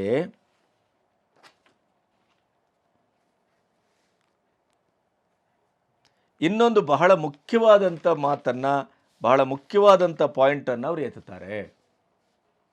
ಬೆಂಗಳೂರಿನ ಮಲ್ಲೇಶ್ವರಮಲ್ಲಿ ಕೂತು ಗಣಿಕಾಯಂತ್ರದ ಮೂಲಕ ಸುಮಾ ಮತ್ತೊಬ್ಬರು ಯಾರೋ ಹೆಸರು, ಇಬ್ಬರು ಹೆಣ್ಣುಮಕ್ಕಳು ಸಂತ್ರಸ್ತೆಯರು ಅಂತ ಕರೆಯಲ್ಪಡುವ ಹೆಣ್ಣುಮಕ್ಕಳ ಮೂಲಕ ಕಂಪ್ಲೇಂಟನ್ನು ಬರೆಸಿ ಇಲ್ಲಿಂದನೇ ಹೊಳೆ ನರಸೀಪುರಕ್ಕೆ ಅದನ್ನು ಕಳಿಸಲಾಗತ್ತೆ, ಹೊಳೆ ನರಸೀಪುರದ ಠಾಣೆಗೆ. ಏನು ಮಾಡಿದ್ರು 28ಕ್ಕೆ ಒಂದು ಬೆಂಗಳೂರು ನಗರದಲ್ಲಿ ಕೂತ್ಕೊಂಡು ಒಂದು ಡಿಜಿಟಲ್ ಇದ್ರ ಮುಖಾಂತರ ಗಣಿಕ ಯಂತ್ರವೋ ಎಂಥದ್ದು ಇದೆಯಲ್ಲ, ಗಣಕ ಯಂತ್ರ, ಅದರ ಮುಖಾಂತರ ಇಲ್ಲಿ ಟೈಪ್ ಮಾಡಿ, ಯಾರೋ ಇಬ್ಬರು ಶುಭ ಅಂತಲೋ ಇನ್ನೊಬ್ರು ಯಾರೋ ಒಂದು ಹೆಣ್ಮಕ್ಳು ಅಂತ ಹೇಳಿ ಒಂದು ಕಂಪ್ಲೇಂಟನ್ನು ಇಲ್ಲಿ ರೆಡಿ ಮಾಡಿಸಿ ಬೆಂಗಳೂರಿನಲ್ಲಿ, ಅದನ್ನು ಹೊಳೆನರಸೀಪುರದ ಪೊಲೀಸ್ ಠಾಣೆಯಲ್ಲಿ FIR ಮಾಡಿಸಿದ್ರು. ಗಣಕಯಂತ್ರದ ಮುಖಾಂತರ ಅಲ್ಲಿಗೆ ಕಳಿಸಿ ಕಂಪ್ಲೇಂಟ್ ಕೊಟ್ಟಿದ್ದರೆ ಇದು ಸಂತ್ರಸ್ತರೇನ ಇಲ್ಲಿ ಕೂರಿಸ್ಕೊಂಡು ಇಲ್ಲಿ ಬರೆಸ್ಕೊಂಡು ಮಲ್ಲೇಶ್ವರದಲ್ಲಿ ಇಲ್ಲಿಂದ ಅಲ್ಲಿಗೆ ಕಳಿಸಿದ್ರು. ಹೊಳೆನರಸೀಪುರದ ಠಾಣೆಗೆ ಬೆಂಗಳೂರಿನಿಂದ, ಅದರಲ್ಲೂ ಮಲ್ಲೇಶ್ವರಂನಿಂದ ಟೈಪ್ ಮಾಡಿಸಿ ಕಂಪ್ಲೇಂಟನ್ನು ಲಾಡ್ಜ್ ಮಾಡಲಾಗ್ತದೆ 28ನೇ ತಾರೀಕಿಗೆ. ಇದು ಹೇಗೆ ಅಂತ ಕೇಳ್ತಾರೆ. ಅಂದರೆ ಎಷ್ಟು ವ್ಯವಸ್ಥಿತವಾಗಿ ನೀವು ಇದನ್ನು ಮಾಡ್ತಾ ಇದ್ದೀರಿ ಅನ್ನೋದಕ್ಕೆ ಇದಕ್ಕೆ ಸಾಕ್ಷ್ಯ ಸಿಗತ್ತೆ ಅಂತ ಅವರ ವಾದ. ಮೇಲ್ನೋಟಕ್ಕೆ ಇದು ಸತ್ಯ ಅಂತ ಅನಿಸೋದಿಲ್ವ ನಿಮಗೆ? ಕಂಪ್ಲೇಂಟ್ ಕೊಡುವವರು ಹೊಳೆನರಸೀಪುರಕ್ಕೆ ಹೋಗಿ ಕಂಪ್ಲೇಂಟ್ ಕೊಡ್ಬೋದಿತ್ತಲ್ಲ, ಅಥವಾ ಕಂಪ್ಲೇಂಟ್ ಕೊಡುವವರು ಅಷ್ಟು ದಿಢೀರಾಗಿ ಬೆಂಗಳೂರಿಗೆ ಹೇಗೆ ಬಂದರು? ಬೆಂಗಳೂರಿಗೆ ಬಂದು ಬೆಂಗಳೂರಿನಲ್ಲೇ ಅವರಿಗೆ ಕಂಪ್ಲೇಂಟನ್ನು ರೆಡಿ ಮಾಡಿಸಿ ಅದನ್ನು ಕಳಿಸುವ ವ್ಯವಸ್ಥೆಯನ್ನು ಯಾರು ಮಾಡಿದ್ದು? ಆನ್ಲೈನ್ ಕಂಪ್ಲೇಂಟನ್ನು ಸ್ವೀಕರಿಸಲಾಯಿತೆ. ಹಾಗಾದರೆ ಈಗ ಪ್ರತಿಯೊಬ್ಬರು ಸಾಮಾನ್ಯ ಠಾಣೆಗೆ ಹೋದರೆ ವ್ಯಕ್ತಿಗತವಾಗೇ ಬರಬೇಕು, ಇಲ್ಲಿ ಬಂದೇ ನೀವು ಕಂಪ್ಲೇಂಟ್ ಬರ್ಕೊಡ್ಬೇಕು ಇತ್ಯಾದಿ ರೂಲ್ಸನ್ನು ಮಾತಾಡ್ತಾರೆ. ಇದು ಸಂತ್ರಸ್ತೆಯರು ಬೆಂಗಳೂರಿನಿಂದ ಅದನ್ನು ಟೈಪ್ ಮಾಡಿ ಆನ್ಲೈನ್ ಮೂಲಕ ಕಳಿಸಿ ಹೊಳೆನರಸೀಪುರದ ಠಾಣೆಯಲ್ಲಿ ಇದು ದಾಖಲಾಗತ್ತೆ ಅಂತ ಆದರೆ ಇದರ ಒಳಗುಟ್ಟೇನು? ಯಾರು ಮಾಡಿಸಿದ್ದು? ಇಷ್ಟು ತ್ವರಿತವಾಗಿ ಅಲ್ಲಿ ಸ್ವೀಕರಣೆಯೂ ಆಗತ್ತೆ, ಎಲ್ಲವೂ ಸುಸಂಬದ್ಧವಾಗಿ ಆಗತ್ತೆ ಅಂತ ಆದರೆ ಇದು ಯಾವ ಯಂತ್ರ ಮಾಡಿತ್ತು ಈ ಕೆಲಸನ? ಸರ್ಕಾರಿ ಯಂತ್ರವೋ ಇನ್ನೊಂದೋ ಕೇಳ್ತಾರೆ ಅವರು ಕುಮಾರಸ್ವಾಮಿಯವರು. ಅದರ ಮೇಲೆ ಇನ್ನೊಂದು ವ್ಯಂಗ್ಯವನ್ನು ಮಾಡಿದ್ರು ಅವರು. SIT ಅಂತಂದರೆ ನಾನು ಸ್ಪೆಷಲ್ ಇನ್ವೆಸ್ಟಿಗೇಷನ್ ಟೀಮ್ ಅಂತ ಭಾವಿಸಿದ್ದೆ, ಆದರೆ ಅದು ಅಲ್ಲ ಅನ್ನೋದು ನನಗೆ ಅರ್ಥ ಆಯಿತು. ಈ SITಯನ್ನು ಮುಖ್ಯಮಂತ್ರಿಗಳು ಕರೆಯೋದು, ಉಪಮುಖ್ಯಮಂತ್ರಿಗಳು ಕರೆಯೋದು, ಮನೆಗೂ ಕರೆಯೋದು, ಆಫೀಸ್ಗೂ ಕರೆಯೋದು, ಟೆಲಿಫೋನ್ನಲ್ಲಿ 24 ಗಂಟೆ ಮಾತಾಡೋದು, ಯಾರ್ಯಾರು ಹೇಗೆ ಫಿಟ್ ಮಾಡಬೇಕು ಅಂತ ಗೈಡೆನ್ಸ್ ಕೊಡೋದು, ಇವೆಲ್ಲವನ್ನು ನೋಡಿದಾಗ ಇದು ಸಿದ್ದರಾಮಯ್ಯ ಇನ್ವೆಸ್ಟಿಗೇಷನ್ ಟೀಮ್ 1, ಇನ್ನೊಂದು ಶಿವಕುಮಾರ್ ಇನ್ವೆಸ್ಟಿಗೇಷನ್ ಟೀಮ್ 2 ಅಂತ ತಾನು ಭಾವಿಸ್ತೇನೆ. ನಾನು SIT ಕೊಟ್ಟಾಗ ಬ್ರದರ್, ಇದು ಸ್ಪೆಷಲ್ ಇನ್ವೆಸ್ಟಿಗೇಷನ್ ಟೀಮ್ ಅಂತಕ್ಕಂಥದ್ದು ನನ್ನ ತಲೆ ಒಳಗೆ SIT ಕೊಟ್ಟಾಗ ನಾನು ಅಂದ್ಕೊಂಡಿದ್ದು ಭಾಳ ಪಾರದರ್ಶಕವಾಗಿ ತನಿಖೆ ನಡೀಬೋದು ಅಂತ. ಆಮೇಲೆ ನನಗೆ ಗೊತ್ತಾಗಿದ್ದು ಇದು ಸ್ಪೆಷಲ್ ಇನ್ವೆಸ್ಟಿಗೇಷನ್ ಟೀಮ್ ಅಲ್ಲ, ಇದು ಒಂದು ಟೀಮು ಸಿದ್ದರಾಮಯ್ಯ ಇನ್ವೆಸ್ಟಿಗೇಷನ್ ಟೀಮು ಅಂತ ಒಂದು, ಮತ್ತೊಂದು ಶಿವಕುಮಾರ್ ಇನ್ವೆಸ್ಟಿಗೇಷನ್ ಟೀಮ್ ಅಂತ ಇನ್ನೊಂದು.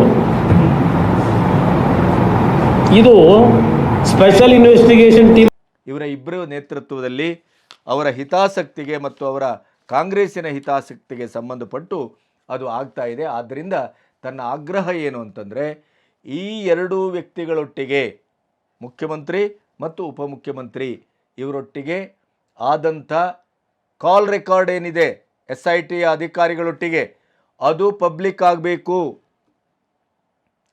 ಇವೆಲ್ಲವನ್ನು ನೀವು ಪಬ್ಲಿಕ್ ಮಾಡ್ತಾ ಇದ್ದೀರಲ್ಲ, ಆದ್ದರಿಂದ ಸಾರ್ವಜನಿಕರ ಒಂದು ಅವಗಾಹನೆಗೆ ಅದು ಬರದೇ ಇದ್ದರೆ ನಿಮ್ಮ ತನಿಖೆ ವಿಶ್ವಾಸಾರ್ಹ ಅಂತ ನಂಬಲಿಕ್ಕೆ ಸಾಧ್ಯವೇ ಇಲ್ಲ. ಈ ಪಾಯಿಂಟನ್ನು ಅವರು ಎತ್ತುತ್ತಾರೆ. ಎಷ್ಟು ಗಂಟೆಗೆ ನಿಮ್ಮ ಇನ್ವೆಸ್ಟಿಗೇಷನ್ ಟೀಮ್ ಮಾಡ್ಕೊಂಡಿದ್ದೀರಲ್ಲ, ನಿಮ್ಮ ಮುಖ್ಯಮಂತ್ರಿಗಳು ಯಾವನೋ ಒಬ್ಬನ ಕರೆದು ಒಳ್ಳೆ ಲಿಸ್ಟ್ ನನ್ನ ಕಡೆ ಒಂದು ಕೊಡು ಅಂತ ಕೇಳಿದ್ರು, ಒಬ್ಬ ಅಧಿಕಾರಿ ಕರೆದು ಇವರು ಇನ್ನೊಂದು ಕಡೆ ಶುರು ಮಾಡಿದ್ರು ಶಿವಕುಮಾರ್ ಇನ್ವೆಸ್ಟಿಗೇಷನ್ ಟೀಮು. ಇವ್ರದ್ದು ಪ್ರತಿನಿತ್ಯ ಕಾನ್ವರ್ಸೇಷನ್ಗಳವಲ್ಲ, ಮನೆಗೆ ಕರೆಸಿ ಮಾತಾಡ್ತಾ ಇರೋದು ಬೇರೆ ಇಟ್ಕೊಳ್ಳಿ, ಕಾನ್ವರ್ಸೇಷನ್ ನಡೀತಾವಲ್ಲ ಫೋನ್ ಟ್ಯಾಪ್ ಇದರಲ್ಲಿ, ಅವೆಲ್ಲ ಇವತ್ತು ಹೊರಗೆ ಬರಬೇಕು. ಇವೆಲ್ಲ ಕಾಲ್ ರೆಕಾರ್ಡಿಂಗ್ ಅವೆಲ್ಲ, ಯಾರ್ಯಾರು ಎಷ್ಟು ಗಂಟೆ ಟೈಮಲ್ಲಿ ಯಾರ್ಯಾರು ಮಾತಾಡ್ಕೊಂಡ್ರು ಇದು ಇವತ್ತು ಹೊರಗೆ ಬರಬೇಕು. ನಾನು ಈಗಲೂ ಹೇಳ್ತಾ ಇದ್ದೇನೆ, ಈ ಕ್ಷಣದವರೆಗೆ ಪ್ರಜ್ವಲ್ ಅವರು ಇದರಲ್ಲಿ ಭಾಗಿಯಾಗಿದ್ದಾರೆ ಅಂತಕ್ಕಂಥದ್ದು ಇವತ್ತು ಮಾಧ್ಯಮದಲ್ಲಿ ದೊಡ್ಡ ರೀತಿಯಲ್ಲಿ ಪ್ರಚಾರಗಳು ಇದೆ. ನಾನು ಅದಕ್ಕೆ ವಿಷಯಕ್ಕೆ ನಾನು ಅಡಚಣೆ ಮಾಡಲ್ಲ. ನಾನು ಪ್ರಜ್ವಲ್ ರೇವಣ್ಣ ಅವರನ್ನು ವಹಿಸ್ಕೊಳ್ಳಲ್ಲ. ತನಿಖೆ ಪಾರದರ್ಶಕವಾಗಿ ಮಾಡಿ, ಅದರಲ್ಲಿ ನನ್ನ ಎರಡನೇ ಮಾತಿಲ್ಲ. ಅದರ ಜೊತೆಗೆ ಕುಮಾರಸ್ವಾಮಿ ಅವರು ಹೇಳ್ತಾರೆ, ನಿಮ್ಮ ತನಿಖೆಯ ಅಧಿಕಾರಿಗಳೇ ಹೇಳುವ ಪ್ರಕಾರ ಈ ಪ್ರಕರಣ 2022ರಿಂದಲೇ ಇದೇ ಆರಂಭ ಆಗಿದೆ ಅಂತ ನೀವು ಹೇಳ್ತಾ ಇದ್ದೀರಿ. ಅದು ಕೂಡ ಇಲ್ಲಿ ನೋಟ್ ಮಾಡತಕ್ಕದ್ದು. ಮೋದಿಯವರ ಮೇಲೆ, ಅಮಿತ್ ಶಾ ಮೇಲೆ ಕಂಪ್ಲೇಂಟ್ ಮಾಡ್ತಾ ಇರುವಂಥ ಈ ಹೊತ್ತಲ್ಲಿ ಈ ಪ್ರಕರಣ 2021-22 ಹೊತ್ತಿಗೆ ಇದು ನಡೆದಿದೆ ಅನ್ನುವಂಥದ್ದು ನಿಮ್ಮ ಬಾಯಲ್ಲೇ ಬಂದಿರೋದ್ರಿಂದ, ಮತ್ತು ನಿಮ್ಮ ಇಡೀ ಪಕ್ಷದವರು ಅಲ್ಲಲ್ಲಿ ಪಬ್ಲಿಕ್ಕಲ್ಲಿ ಹೇಳುವ ಪ್ರಕಾರ 4-5 ತಿಂಗಳ ಹಿಂದೆಯೇ ಈ ಪೆನ್ಡ್ರೈವ್ ಕಾಂಗ್ರೆಸ್ಸಿನ ಮುಖಂಡರ ಕೈ ಸೇರಿತ್ತು ಅನ್ನುವಂಥ ಒಂದು ವಿಚಾರವೂ ಗಮನದಲ್ಲಿರೋದ್ರಿಂದ ಈ ಪ್ರಕರಣ ಅತ್ಯಂತ ಗಂಭೀರವಾದದ್ದು. ಆದರೆ ನಿಮ್ಮ ಒಟ್ಟು ತನಿಖೆಯ ರೀತಿ ನೀತಿಗಳನ್ನು ನೋಡಿದರೆ ಇಂಥ ಒಂದು ಗಂಭೀರವಾದ ಆಘಾತಕಾರಿಯಾದ ಪ್ರಕರಣವನ್ನು ಕೂಡ ನೀವು ಇಷ್ಟು ಲೈಟಾಗಿ, ಹುಡುಗಾಟಿಕೆಯಿಂದ ಮತ್ತು ಸ್ವಾರ್ಥದ ದೃಷ್ಟಿಯಿಂದ ಪಕ್ಷದ ಹಿತಕಾರ್ಯಕ್ಕೆ ಅದನ್ನು ಬಳಸ್ಕೊಳ್ತೀರಿ ಅಂತಾದರೆ, ನೀವು ಹೆಣ್ಣುಮಕ್ಕಳನ್ನು ರಕ್ಷಿಸ್ಲಿಕ್ಕೆ ಹೊರಟಿದ್ದೀರೋ, ಹೆಣ್ಣುಮಕ್ಕಳ ಮಾನ ಪ್ರಾಣವನ್ನು ಗೌರವಯುತವಾಗಿ ಕಾಣಲಿಕ್ಕೆ ಹೊರಟಿದ್ದೀರೋ, ಅಥವಾ ಅವರನ್ನು ಮತ್ತಷ್ಟು ಹರಾಜು ಹಾಕ್ಲಿಕ್ಕೆ ಹೊರಟಿದ್ದೀರೋ ಅಂತ ಪ್ರಶ್ನೆ ಕೇಳ್ತಾರೆ. ಯಾಕೆಂದರೆ ಸುಪ್ರೀಂ ಕೋರ್ಟಿನ ಆರ್ಡರ್ ಇರುವಾಗಲೂ ಕೂಡ ತನಿಖೆಯ ಎಲ್ಲ ಅಂಶಗಳು ಸೋರಿಕೆ ಆಗ್ತಾ ಇರೋದನ್ನು ಗಮನಿಸಿದರೆ, ನೀವು ಅದರ ತನಿಖೆಗಿಂತ, ಅದರ ಗೌಪ್ಯತೆಗಿಂತ ಅದನ್ನು ಸಂಪೂರ್ಣವಾಗಿ ಈ ಮತ ರಾಜಕೀಯಕ್ಕಾಗಿ ಅದನ್ನು ಪಬ್ಲಿಕ್ ಮಾಡುವ, ಪ್ರಚಾರ ಮಾಡುವ ಉದ್ದೇಶಕ್ಕಾಗಿಯೇ SITಯನ್ನು ನೀವು ರಚನೆ ಮಾಡಿದ್ದೀರಿ ಅನ್ನೋದು ನನ್ನ ಆರೋಪ ಅನ್ನುವಂಥ ಗಂಭೀರವಾದಂಥ ಆರೋಪವನ್ನು ಕುಮಾರಸ್ವಾಮಿ ಅವರು ಮಾಡ್ತಾ ಇದ್ದಾರೆ. ಅದನ್ನು ಲಾಜಿಕಲಿ ನೋಡ್ತಾ ಹೋದರೆ ಕುಮಾರಸ್ವಾಮಿಯವರ ಆರೋಪದಲ್ಲಿ ನಿಜಕ್ಕೂ ಅದರಲ್ಲಿ ಸತ್ಯ ಇದೆ, ಹುರುಳಿದೆ ಅನ್ನೋದಕ್ಕೆ ಯಾರದು ಆಕ್ಷೇಪ ಇರಲಾರದು. ಇದು ದೊಡ್ಡ ಮಾಹಿತಿಗಳನ್ನು ಮಾಧ್ಯಮಗಳ ಮುಂದೆ ಸೋರಿಕೆ ಮಾಡಿರೋರು ಯಾರು? ಈ ಕತೆ ಕಟ್ಟಿಸಿರೋರು. ಇವತ್ತು ಸುಪ್ರೀಂ ಕೋರ್ಟ್ ಜಡ್ಜ್ಮೆಂಟ್ಗಳಿದೆ. ಒಂದು ತನಿಖೆ ನೀವು ಪ್ರಾರಂಭ ಮಾಡಿದಾಗ ತನಿಖೆಯ ಮಾಹಿತಿಗಳು ಸೋರಿಕೆ ಆಗಬಾರದು, ಸೀಕ್ರೆಸಿ ಮೇಂಟೈನ್ ಮಾಡಬೇಕು. ಇದನ್ನೆಲ್ಲ ನೋಡಿದಾಗ ನಿಮಗೆ ಸಂತ್ರಸ್ತೆಯರು ಅಂತ ಏನಿದ್ದಾರೆ, ಇದರಲ್ಲಿ ನೊಂದಿರತಕ್ಕಂಥ ಮಹಿಳೆಯರೇನಿದ್ದಾರೆ, ಅವರಿಗೆ ರಕ್ಷಣೆ ಕೊಡೋದಕ್ಕಿಂತ ಹೆಚ್ಚಾಗಿ ಈ ಸರ್ಕಾರಕ್ಕೆ ಬೇಕಾಗಿರೋದು ಪ್ರಚಾರ. ಯಾರ್ಯಾರನ್ನ ತೇಜೋವಧೆ ಮಾಡಬೇಕು ಅಷ್ಟಕ್ಕೆ ಈ ತನಿಖೆ ನೀವು ಬಳಕೆ ಮಾಡ್ತಾ ಇದ್ದೀರಿ ಅನ್ನೋದು ಇವತ್ತು ಯಾರಿಗೇ ಆಗಲಿ ಅನುಮಾನ ಬರ್ತದೆ. ಇವತ್ತು ಇಂಥ ಒಂದು ಆಘಾತಕಾರಿಯಾದಂಥ ಪ್ರಕರಣ ಇದು. ಇಂಥ ಪ್ರಕರಣವನ್ನು ಇಷ್ಟು ಲೈಟರ್ ವೇನಲ್ಲಿ ನೀವು ತನಿಖೆ ನಡೆಸ್ತೀರಾ? ಇನ್ನೊಂದು ಬಹಳ ಮುಖ್ಯವಾದ ಪಾಯಿಂಟನ್ನು ಅವರು ಎತ್ತುತ್ತಾರೆ. 21ಕ್ಕೆ ಪೆನ್ ಡ್ರೈವ್ ರಿಲೀಸ್ ಮಾಡಿದ್ದೀರಿ, ಇದು ಅವರದೇ ಮಾತು. 21ಕ್ಕೆ ಪೆನ್ ಡ್ರೈವ್ ರಿಲೀಸ್ ಮಾಡಿದ್ದೀರಿ. ಆ ಪೆನ್ ಡ್ರೈವ್ನಲ್ಲಿ ಇರುವ ಹೆಣ್ಣು ಮಗಳು ಗನ್ ಪಾಯಿಂಟ್ ಮಾಡಿ ಅತ್ಯಾಚಾರಕ್ಕೆ ಒಳಗಾದಂಥ ಹೆಣ್ಣುಮಗಳು. ಆದರೆ ತಮಾಷೆ ಅಂತಂದರೆ, ಬೇಲೂರಿನಲ್ಲಿ ನಡೆದಂಥ 22ನೇ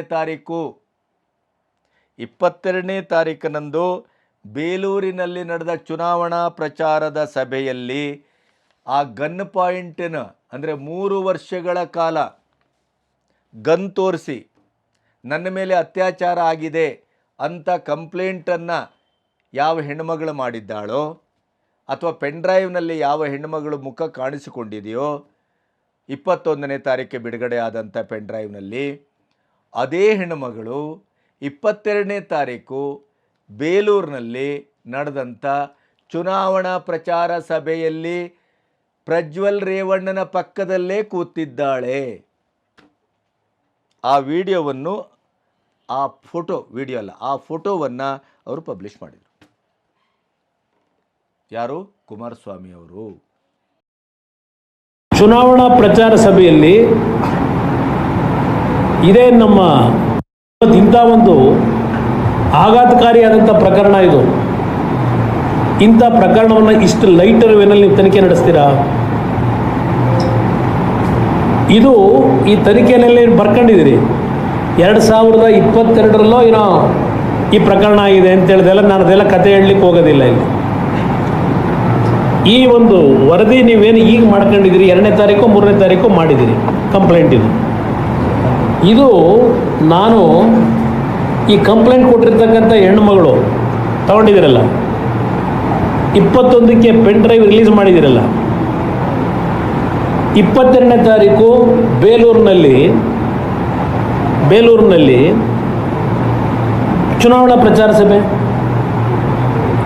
ಚುನಾವಣಾ ಪ್ರಚಾರ ಸಭೆಯಲ್ಲಿ ಇದೇ ನಮ್ಮ ಆರೋಪಿ ಏನಿದ್ದಾನೆ ಪ್ರಜ್ವಲ್ ರೇವಣ್ಣ, ಅವನ ಪಕ್ಕದಲ್ಲಿ ಕೂತಿರ್ತಕ್ಕಂಥ ಹೆಣ್ಣುಮಗಳು ಯಾರು? ನಾನು ಈ ಫೋಟೋ ತೋರಿಸಲು ಇಲ್ಲಿ ಇಟ್ಕೊಂಡಿದ್ದೀನಿ. ನಾನು ಇವ್ರ ಥರ ಪೆನ್ ಡ್ರೈವ್ ಫೋಟೋಗಳು ಬಿಟ್ಟವರಲ್ಲ. ಮೊದಲನೇ ಪೆನ್ ಡ್ರೈವ್ನಲ್ಲಿ ಬಂದಿರತಕ್ಕಂಥ ಹೆಣ್ಣುಮಗಳು 22ನೇ ತಾರೀಕಿನ ಬೆಳಗ್ಗೆ ಇದೇ ಪ್ರಜ್ವಲ್ ರೇವಣ್ಣನ ಜೊತೆ ಚುನಾವಣಾ ಪ್ರಚಾರದಲ್ಲಿ ಅವ್ರ ಜೊತೆಲಿ ಭಾಗವಹಿಸಿದ್ದಾರೆ. 22ನೇ ತಾರೀಕು ಬೆಳಗ್ಗೆ, 21 ರಾತ್ರಿ ಹೆಣ್ಣುಮಗಳು ಫೋಟೋ ಬಿಟ್ಟಿದ್ದೀರಿ. ಈಗ ಅದಂಥದ್ದು ಗನ್ ಪಾಯಿಂಟಲ್ಲಿ ಬೆದರಿಕೆ ಒಡ್ಡಿ. ಇದು ಹೇಗೆ ಸಾಧ್ಯ? 3 ವರ್ಷದಿಂದ ತನ್ನನ್ನು ಗನ್ ಪಾಯಿಂಟ್ ಹಿಡಿದು ಬೆದರಿಸಿ ಅತ್ಯಾಚಾರ ಮಾಡಿದ್ದಾರೆ ಅಂತ ಯಾವ ಹೆಣ್ಣುಮಗಳು ಕಂಪ್ಲೇಂಟ್ ಮಾಡಿದಾಳೋ ಅದೇ ಹೆಣ್ಣುಮಗಳು 22ನೇ ತಾರೀಕು ಬೇಲೂರಿನಲ್ಲಿ ನಡೆದಂಥ ಚುನಾವಣಾ ಪ್ರಚಾರ ಸಭೆಯಲ್ಲಿ ಪ್ರಜ್ವಲ್ ಪಕ್ಕದಲ್ಲೇ ಕೂತಿದ್ದಾರೆ ಅಂತಾದರೆ ಇದು ಯಾವ ಪಾಯಿಂಟ್? ಇದು ಹೇಗೆ ಸಾಧ್ಯ? ಕಂಪ್ಲೇಂಟ್ ಕೊಟ್ಟದ್ದು ಅದೇ ಹೆಣ್ಮಗಳು ಅಥವಾ ಸತ್ಯವಾಗೇ ಕೊಟ್ಟಿದ್ದಾಳೋ? ಈ ಎಲ್ಲ ಪ್ರಶ್ನೆಗಳನ್ನು ಕುಮಾರಸ್ವಾಮಿ ಅವರು ಎತ್ತುತ್ತಾರೆ. ಇನ್ನು ರೇವಣ್ಣನ ಪ್ರಕರಣಕ್ಕೆ ಬರ್ತಾರೆ. ರೇವಣ್ಣನ ಕಿಡ್ನ್ಯಾಪ್, ರೇವಣ್ಣನ ಮೇಲೆ ಯಾವುದೇ ನೇರವಾದಂಥ ಕಂಪ್ಲೇಂಟ್ ಇರಲಿಲ್ಲ, FIR ಆಗಲಿಲ್ಲ. ಅವಾಗ ರೇವಣ್ಣ ಸಂತ್ರಸ್ತೆಯನ್ನು ಕಿಡ್ನ್ಯಾಪ್ ಮಾಡಲಾಯಿತು ಅಂತ ಒಂದು ಪ್ರಕರಣ ಸೃಷ್ಟಿಯಾಯಿತು. ಆಮೇಲೆ ಆ ಕಂಪ್ಲೇಂಟ್ ಕಿಡ್ನ್ಯಾಪ್ ಆದ ಹೆಣ್ಮಗಳನ್ನು ಎಲ್ಲಿಂದ ಕರೆತಂದ್ರಿ ಅಂತ ಕೇಳ್ತಾರೆ ಅವರು. ಕುಮಾರಸ್ವಾಮಿ ಅವರು ಹೇಳ್ತಾರೆ, ಎಲ್ಲಿಂದ ಕರೆತಂದ್ರಿ? ಓಕೆ, ಕಾಳಿನಹಳ್ಳಿಯ ತೋಟದಿಂದ ಕರೆತಂದ್ರಿ ಅಂತ ಹೇಳ್ತೀರಿ. ಹಾಗಾದರೆ ತೋಟವನ್ನು ಮಹಜರ್ ಮಾಡಿದ್ದೀರಾ? ಯಾಕೆ ಮಾಡಿಲ್ಲ? ಭಾಳ ಅದ್ಭುತ ಪಾಯಿಂಟ್ ಅಂತ ಅನಿಸ್ತದೆ. ತೋಟವನ್ನು ಮಹಜರ್ ಮಾಡಿಲ್ಲ, ತೋಟದಿಂದ ಹೆಣ್ಣುಮಕ್ಕಳನ್ನು ತಂದ ಬಗ್ಗೆ ಯಾವುದೇ ದಾಖಲೆಯನ್ನು ಕೊಡಲಿಲ್ಲ. ತೋಟವನ್ನು ಮಹಜರ್ ಮಾಡದೇ 24ರಿಂದ 32 ಗಂಟೆ ಕಳೆದಿದೆ. ಆಲ್ಮೋಸ್ಟ್ 1.5ರಿಂದ 2 ದಿನ ಕಳೆದಿದೆ. ನಿಮ್ಮ ಆಫೀಸರ್ನಲ್ಲೇ ಇಟ್ಕೊಂಡಿದ್ದೀರಿ ಅಂತ ಹೇಳ್ತೀರಿ. ಇಲ್ಲಿಯವರೆಗೆ ಯಾಕೆ ನ್ಯಾಯಾಧೀಶರ ಎದುರು ಹಾಜರುಪಡಿಸಿಲ್ಲ? ಇದರ ಹಿಂದಿನ ಉದ್ದೇಶ ಏನು? ಅದರ ಜೊತೆಗೇ ಅದೇ ತೋಟದಲ್ಲಿ ಕೆಲಸ ಮಾಡುವಂಥ ಕೆಲಸಗಾರರೇ ಹೇಳಿದ್ದಾರೆ, ನಮ್ಮನ್ನು ಹೊಡೆದ್ರು, ಬಡಿದ್ರು, ಹಿಂಸೆ ಮಾಡಿದರು, ಜೀವ ಭಯವನ್ನು ತಾಳಲಾರದೇ ನಮ್ಮ ಬಾಯಿಂದ ನಾವು ಸುಳ್ಳನ್ನು ಹೇಳಿದ್ದೇವೆ, ಅವರು ಹೇಳಿಸಿದ್ದಾರೆ ಅಂತ ಕೂಡ ಹೇಳ್ತಾರೆ. ಈಗ ಕಿಡ್ನ್ಯಾಪ್ ಆದಂಥ ಹೆಣ್ಣುಮಗಳನ್ನು ನೀವು ಎಲ್ಲಿ, ನಿಮ್ಮ ಪೊಲೀಸ್ ಅಧಿಕಾರಿಗಳು ಮಹಜರು ಮಾಡಿ ಹೆಣ್ಮಗಳನ್ನ ಎಲ್ಲಿಂದ ಕರ್ಕೊಂಬಂದ್ರಿ? ಅವತ್ತು ಬೇಲ್ಗೆ ಹಾಕೊಂಡಾಗ ಅರ್ಜಿ ರೇವಣ್ಣ ಅವರು ಗೌರ್ಮೆಂಟ್ PPI ಹೇಳ್ತಾರೆ, ಆ ಹೆಣ್ಮಗಳು ಬದುಕಿದ್ದಾಳೋ ಸತ್ತಿದ್ದಾಳೋ ನಮಗೇನೂ ಮಾಹಿತಿ ಇಲ್ಲ. ಜಡ್ಜ್ ಮುಂದೆ ಹೇಳ್ತಕ್ಕಂಥ ಪದಗಳು ಬದುಕಿದ್ದಾಳೋ ಸತ್ತಿದ್ದಾಳೋ ಅಂತಕ್ಕಂಥ ಪದ ಬಳಕೆ ಮಾಡಿದ್ರು. ಈ ಹೆಣ್ಣುಮಗಳನ್ನು ನೀವು ಎಲ್ಲಿ ಫೈಂಡ್ ಔಟ್ ಮಾಡಿದ್ರಿ? ಹೆಣ್ಮಗಳನ್ನು ಯಾರು ಪ್ರಥಮವಾಗಿ ಕರ್ಕೊಂಬಂದ್ರಿ? ತೋಟದ ಮನೆ ಅಂತ TV ನೀವೆಲ್ಲ ತೋರಿಸಿದ್ರಿ ಅಲ್ವಾ? ಅದ್ಯಾವುದೋ ಎಂಥ ಊರು? ಕಾಳೆನಹಳ್ಳಿ ತೋಟದ ಮನೆ ಅಂತ ಹೇಳ್ಕೊಂಡಿದ್ದೀರಿ. ತೋಟದ ಮನೆ ಅಂತ ಹೇಳಿ ಅದು ಒಂದು ದೊಡ್ಡ ಕಥೆ ಇದೆ, ಇರಲಿ, ಅದೆಲ್ಲ ಈಗ ನಾನು ಮಾತಾಡಲ್ಲ. ತೋಟದ ಮನೆಯಿಂದ ಕರ್ಕೊಂಬಂದು ತೋಟದ ಮನೆಯಲ್ಲಿ ಮಹಜರು ಮಾಡಿದ್ದೀರಾ? 24 ಗಂಟೆ ಅಲ್ಲ 30-35 ಗಂಟೆಗಾಲ ನಿಮ್ಮ ಆಫೀಸಲ್ಲಿ ಕೂರಿಸ್ಕೊಂಡ್ರಿ ಹೆಣ್ಮಗಳು ಕರ್ಕೊಂಬಂದು. 1.5 ದಿವಸ ಆದರೂ ಹೆಣ್ಮಗಳು ಹೇಳಿಕೆ ಕೊಡಲಿಲ್ವ ನಿಮಗೆ? ಅಂದರೆ ರೇವಣ್ಣನನ್ನು ಕಿಡ್ನ್ಯಾಪ್ ಕೇಸಲ್ಲಿ ಸಿಲುಕಿಸಿದ್ದ ಹಾಗಾದರೆ ತೋಟದ ಮಹಜರ್ ಮಾಡಿಲ್ಲ, ಸಂತ್ರಸ್ತೆಯನ್ನು ಅಲ್ಲಿಂದ ತಗೊಬಂದು 24 ಗಂಟೆ 32 ಗಂಟೆ ಕಳೆದರೂ ಕೂಡ ಇನ್ನೂ ನ್ಯಾಯಾಧೀಶರ ಎದುರು ಹಾಜರುಪಡಿಸಿಲ್ಲ. ಕಿಡ್ನ್ಯಾಪ್ ಕೇಸಲ್ಲಿ ಅವರ ರೇವಣ್ಣನ ಅರೆಸ್ಟ್ ಮಾಡಿ ನ್ಯಾಯಾಧೀಶರ ಎದುರು ಹಾಜರುಪಡಿಸಿದಾಗ ಏನಂದರು ಪಬ್ಲಿಕ್ ಲಾಯರು? ಹೆಣ್ಣುಮಗಳು ಜೀವಂತವಾಗಿದ್ದಾಳೋ ಇಲ್ಲವೋ ಅನ್ನೋದ್ರ ಬಗ್ಗೆನೇ ನಮಗೆ ಖಚಿತತೆ ಇಲ್ಲ. ಆಮೇಲೆ ಆ ತೋಟದಿಂದ ಅವಳನ್ನು ಕರ್ಕೊಂಬರ್ತೀರಿ. ಹಾಗಾದರೆ ಯಾಕೆ ಮಹಜರ್ ಮಾಡಿಲ್ಲ? ಇದು ಕುಮಾರಸ್ವಾಮಿ ಪ್ರಶ್ನೆ. ಯಾಕೆ ನ್ಯಾಯಾಧೀಶರ ಎದುರು ಹಾಜರುಪಡಿಸಿಲ್ಲ? ಹಾಗಾದರೆ ಇದ್ರ ಹಿಂದೆ ಏನಿದೆ? ಆಮೇಲೆ ಇನ್ನೊಂದು ಕಡೆ ಹೇಳ್ತೀರಿ ರೇವಣ್ಣ ತನಿಖೆಯ ವೇಳೆ ನಾವು ಹೇಳ್ದಂಗೆ ಕೇಳ್ತಾ ಇಲ್ಲ. ಕುಮಾರಸ್ವಾಮಿ ಅವರು ಕೇಳ್ತಾರೆ ಅಥವಾ ಯಾರಾದರೂ ಕೇಳ್ಬೋದಾದಂಥದ್ದು. ನೀವು ಹೇಳಿದಾಗೆ ಯಾಕೆ ಕೇಳಬೇಕು? ನೀವು ಹೇಳಿದಾಗೆ ಯಾಕೆ ಕೇಳಬೇಕು? ನೀವು ಹೇಳಿದಾಗೆ ಯಾಕೆ ಬರೆದು ಕೊಡಬೇಕು? ಹೀಗೆ ಯಾಕೆ ನೀವು ಅಪೇಕ್ಷೆ ಪಡ್ತೀರಿ?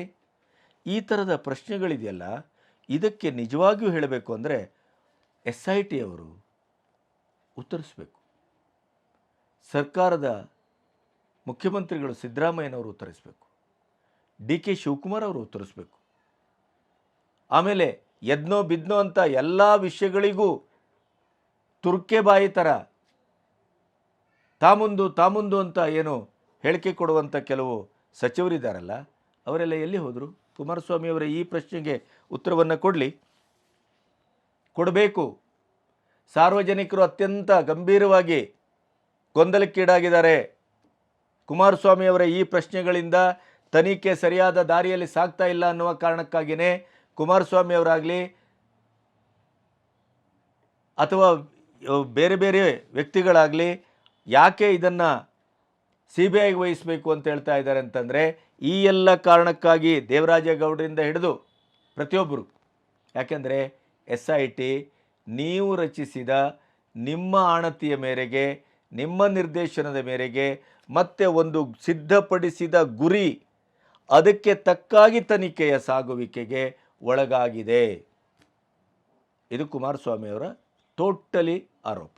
ಆಮೇಲೆ ಅವರು ಇನ್ನೊಂದು ಮಾತನ್ನು ಆಡ್ತಾರೆ, ಅದನ್ನು ಗಂಭೀರವಾಗಿ ತೆಗೆದುಕೊಳ್ಬೇಕೋ ಅಥವಾ ಏನೋ ಗೊತ್ತಿಲ್ಲ. ಆದರೆ ರಾಹುಲ್ ಗಾಂಧಿ ಅವರು ಹೇಳ್ತಾರೆ 16 ವರ್ಷದ ಒಳಗಿನ ಅಪ್ರಾಪ್ತ ವಯಸ್ಕ ಹುಡುಗಿಯರು ಕೂಡ ಇದ್ದಾರೆ ಅತ್ಯಾಚಾರ ಒಳಗಾದವರಲ್ಲಿ. ಅದಕ್ಕೆ ಕುಮಾರಸ್ವಾಮಿ ಅವರು ಹೇಳ್ತಾರೆ, ರಾಹುಲ್ ಗಾಂಧಿ ಅವರು ಇಷ್ಟು ಖಚಿತವಾಗಿ ಹೇಳ್ತಾರೆ ಅಂತಾದರೆ ಅವರ ಹತ್ರ ದಾಖಲೆ ಇರಬೇಕು. ಅವರನ್ನು ಮೊದಲು ವಿಚಾರಣೆ ಒಳಪಡಿಸಿ ಅವರ ಹತ್ರ ದಾಖಲೆ ತೆಗೆದುಕೊಳ್ಳಿ ಅಂದರೆ ಅವರು ಇನ್ನೊಂದು ಹೇಳ್ತಾರೆ, 16 ವರ್ಷದ ಹುಡುಗಿಯನ್ನು ಹುಡುಕ್ತಾ ಇದ್ದೀರಾ ಹಾಗಾದರೆ ಅಂತ ಕೇಳ್ತಾರೆ. ಯಾಕೆಂತಂದರೆ ಫೋಕ್ಸೋ ಕೇಸಿನ ಅಡಿಯಲ್ಲಿ ರೇವಣ್ಣನ ಮಗ ಪ್ರಜ್ವಲ್ ರೇವಣ್ಣನನ್ನು ಫಿಕ್ಸ್ ಮಾಡಲಿಕ್ಕೆ ನೀವು ಹೊಂಚು ಹಾಕ್ತಿದ್ದೀರಿ ಅನ್ನುವುದರ ಸೂಚನೆ ಈ ರಾಹುಲ್ ಗಾಂಧಿಯ ಮಾತು ಅನ್ನುವಲ್ಲಿಗೆ ಅವರ ಮಾತು ನಿಲ್ತದೆ. ರಾಹುಲ್ ಗಾಂಧಿ ಅವರು ಹೇಳ್ತಾರೆ, ಇಲ್ಲಿ ಪ್ರಜ್ವಲ್ ಪ್ರಕರಣದಲ್ಲಿ 16 ವರ್ಷದ ಕೆಳಗಿನ ಅಪ್ರಾಪ್ತೆಯರು ಸಂತ್ರಸ್ತರಿದ್ದಾರೆ. ಪ್ರಜ್ವಲ್ ಕುರಿತು ಮೊದಲೇ ಮಾಹಿತಿ ಇದ್ದರೂ ಆತ ದೇಶದ ಪರಾರಿಯ ತಡೆಯದ ಕೇಂದ್ರ ಗೃಹ ಸಚಿವ ಅಂತ ರಾಹುಲ್ ಗಾಂಧಿ. ಸನ್ಮಾನ್ಯ ಮುಖ್ಯಮಂತ್ರಿಗಳೇ, ನಿಮ್ಮ ಮುಂದಿನ ಪ್ರಧಾನಮಂತ್ರಿ ಘೋಷಣೆ ಮಾಡಿದ್ದೀರಿ, ನಿಮ್ಮ ಅಭ್ಯರ್ಥಿ ಮಲ್ಲಿಕಾರ್ಜುನ್ ಖರ್ಗೆ ಬೇಡ, ರಾಹುಲ್ ಗಾಂಧಿ ಆಗಬೇಕು ಅಂತ ಹೇಳಿದ್ರು ನೀವೇ ಅಲ್ವೇ?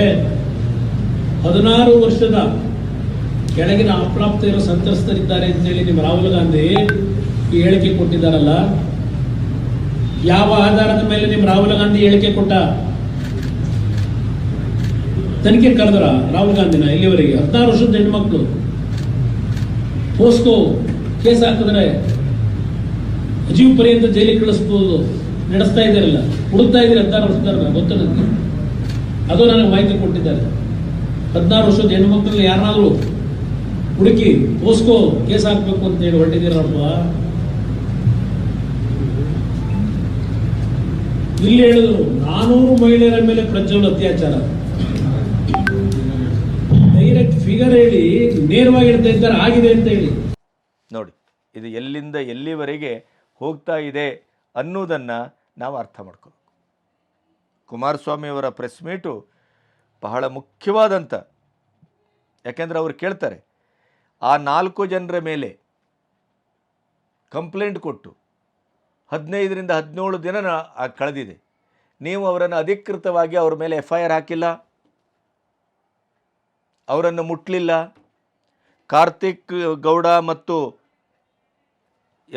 ಇವರನ್ನು ಯಾರನ್ನು ದೇವರಾಜೇಗೌಡರನ್ನು ಅನಧಿಕೃತವಾಗಿ ಕರೆದು ಮಾತಾಡಿದ್ದೀರಿ, ಅಧಿಕೃತವಾಗಿ ಕಂಪ್ಲೇಂಟ್ ಮಾಡಿ ಅವರನ್ನು ಮಾತಾಡಿಸಿದ್ದಲ್ಲ. ಯಾಕೆ? ಈ ಅಶ್ಲೀಲ ವಿಡಿಯೋವನ್ನು ಬಿತ್ತರಿಸಿದ ಜನಗಳು ಯಾರೇ ಇದ್ದರೂ ಅವರು ಕಾನೂನಿನ ಪ್ರಕಾರ ಘೋರ ಅಪರಾಧಿಗಳು ಅಂತ ಶಿಕ್ಷಿಸಲ್ಪಡ್ತಾರೆ. ಅಂಥ ಅಪರಾಧವನ್ನು ಮಾಡಿದಂಥ ಕಾರ್ತಿಕ್ನನ್ನು ನೀವು ಇನ್ನೂವರೆಗೂ ಮುಟ್ಟಿಲ್ಲ. ದೇವರಾಜೇಗೌಡರನ್ನು ಅನಧಿಕೃತವಾಗಿ ಕರೆದು ಮಾತಾಡಿಸಿದ್ದೀರಿ, ಅಧಿಕೃತವಾಗಿ ಅವರಿಗೆ ಯಾವುದೇ ಕಂಪ್ಲೇಂಟು ನೋಟಿಸನ್ನು ಇದು ಮಾಡಿಲ್ಲ. ಯಾಕೆ? ಇದರ ಹಿಂದೆ ಏನಿದೆ? ಇವರನ್ನು ರಕ್ಷಿಸುವ ಕಾರಣ ಏನು? ಇವರನ್ನು ರಕ್ಷಿಸುವುದರ ಹಿಂದೆ ನಿಮ್ಮ ಸರ್ಕಾರದ ಒಳಗುಟ್ಟೇನು, ಒಳತಂತ್ರ ಏನು, ಷಡ್ಯಂತ್ರ ಏನು? ಈ ಪ್ರಶ್ನೆಯನ್ನು ಅವರು ಕೇಳ್ತಾರೆ. ಹಾಗಾಗಿ 2900 ಕೇಸು ಅಂತೀರಿ, ಈವರೆಗೆ ದಾಖಲಾದ ಕೇಸು 4. ಇದಕ್ಕೂ ಉತ್ತರ ಕೊಡಬೇಕು ಅಂತ ಹೇಳ್ತಾರೆ ಅವರು. ಸಹಾಯವಾಣಿಯನ್ನು ಆರಂಭಿಸಿದ್ದೀರಿ, ಸಹಾಯವಾಣಿಗೆ ಎಷ್ಟು ಕಂಪ್ಲೇಂಟ್ ಬಂದಿದೆ ಅದನ್ನು ನೀವು ಸಾರ್ವಜನಿಕರಿಗೆ ಒಪ್ಪಿಸಬೇಕು ಅಂತ ಕೇಳ್ತಾರೆ. ಹಾಗಾಗಿ ಇಡೀ ಪ್ರಕರಣದಲ್ಲಿ DK ಶಿವಕುಮಾರ್ ಅವರ ಕಾನ್ಸ್ಪಿರೆನ್ಸಿ ಇದೆ, ಕೈವಾಡ ಇದೆ, ನಿರ್ದೇಶನ ಇದೆ. ದೇವರಾಜೇಗೌಡರ ಮಾತು ನನ್ನ ಮಾತು ಕೂಡ.